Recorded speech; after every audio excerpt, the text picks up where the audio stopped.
Bonjour et bienvenue. Choisir de s'établir au Québec, c'est le début d'une aventure vraiment passionnante. Mais au cœur de cette aventure, il y a une clé essentielle, la langue française. Aujourd'hui, on va explorer ensemble pourquoi et surtout comment la maîtrise du français est la base de la réussite ici. Alors, l'idée de déménager au Québec, ça fait son chemin. Ou peut-être que l'arrivée est toute fraîche. Peu importe les situations, ce qu'on a préparé ici, c'est une sorte de feuille de route pour s'y retrouver. Bon, on va le dire tout de suite, sans détour, parce que c'est vraiment le message le plus important. Pour bien s'intégrer, pour se trouver un emploi, pour faire partie de la communauté, eh bien, parler français, ce n'est tout simplement pas une option. C'est non négociable. Alors, voici le plan de match pour les prochaines minutes. On va commencer par regarder le contexte linguistique du Québec. Ensuite, on verra le chemin pour apprendre le français, comment prouver ses compétences, quelques outils pour pratiquer par soi-même et finalement, où aller chercher de l'aide. Parfait. On plonge tout de suite dans la première section, le Québec, une société francophone. Parce que oui, comprendre le paysage linguistique, c'est vraiment la toute première étape. Pour mettre les choses en perspective, on parle de quoi le Québec? C'est une province qui compte environ 8,5 millions d'habitants? Et ce qui est vraiment marquant, c'est à quel point le français est partout. On estime qu'environ 80 de la population a le français comme langue maternelle. C'est une réalité qu'on ne peut juste pas ignorer. Et attention, le français, ce n'est pas juste une langue qu'on parle à la maison, là. C'est l'unique langue officielle. Concrètement, qu'est-ce que ça veut dire? Ça veut dire que c'est la langue de tous les jours, la langue des institutions publiques, du travail, des affaires, de l'éducation, du commerce, et bien sûr de toute la culture québécoise. Alors, la grande question, c'est par où on commence? Comment on s'y prend pour entreprendre ce parcours linguistique de la bonne façon? Et ça nous amène directement à notre deuxième section pour découvrir la voie principale pour apprendre le français. On va parler de Francisation Québec. Francisation au Québec, c'est quoi au juste? En gros, c'est le point d'accès officiel, le guichet unique, pour tous les services d'apprentissage du français qui sont financés par le gouvernement du Québec. C'est vraiment la porte d'entrée principale. Et ce qui est super intéressant, c'est la flexibilité. On parle de cours à temps plein, à temps partiel, de cours en ligne ou même de cours spécialisés pour un domaine d'emploi précis.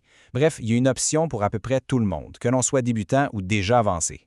On attaque la troisième section. Apprendre la langue, c'est une chose, mais il faut aussi être capable de le prouver. On va voir pourquoi les tests officiels sont si importants, surtout quand on est dans des démarches d'immigration. Alors, comment on fait pour démontrer officiellement son niveau de français? Parce que ça ne suffit pas de dire « oui, je parle français ». Il faut un papier, un document reconnu pour le prouver. OK, alors il y a une première grande famille de tests qui sont reconnus par le ministère. Ils viennent de France Éducation Internationale. Ça inclut le TCF Québec, le TCF Canada et aussi le TCF qu'on appelle Général. Ce sont des standards qui sont reconnus pas mal partout. Puis, il y a la deuxième grande famille de tests. Ceux-là viennent de la Chambre de commerce et d'industrie de Paris. On a le TEFAC, qui est, comme son nom l'indique, adapté pour le Québec, le TEF Canada et le TEF Général. Le point le plus important à retenir, c'est que ces tests-là, ils fournissent la preuve officielle, la preuve tangible du niveau de français qui est exigé dans les dossiers d'immigration. Passons maintenant à la quatrième section, la boîte à outils pour l'auto-apprentissage. Parce qu'on sait, c'est en pratiquant qu'on devient bon. Il faut savoir que le gouvernement du Québec, il ne fait pas juste offrir des cours. Il met aussi à disposition tout un tas d'outils en ligne qui sont gratuits et vraiment de bonne qualité pour pratiquer. Par exemple, il y a Référence Francisation qui propose des activités d'apprentissage pour des domaines de travail bien précis. Il y a aussi la Banque d'exercices de français avec plus de 900 exercices pour tous les niveaux. Et la vitrine linguistique de l'Office québécois de la langue française, ça, c'est une vraie mine d'or d'outils et de services.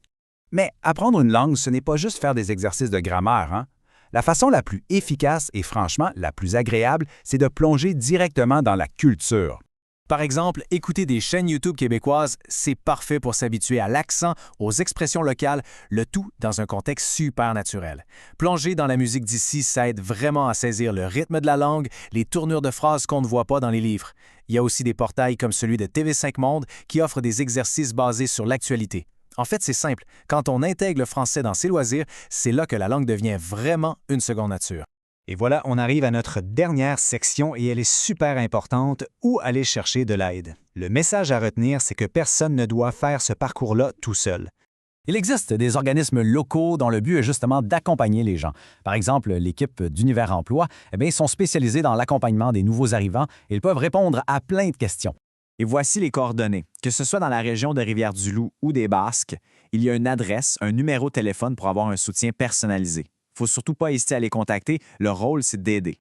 Et on termine avec une petite question pour la route. Au-delà du vocabulaire, au-delà des règles de grammaire, c'est quoi le premier pas pour vraiment s'intégrer et faire partie d'une nouvelle communauté? La réponse, bien souvent, est beaucoup plus simple qu'on pourrait le croire.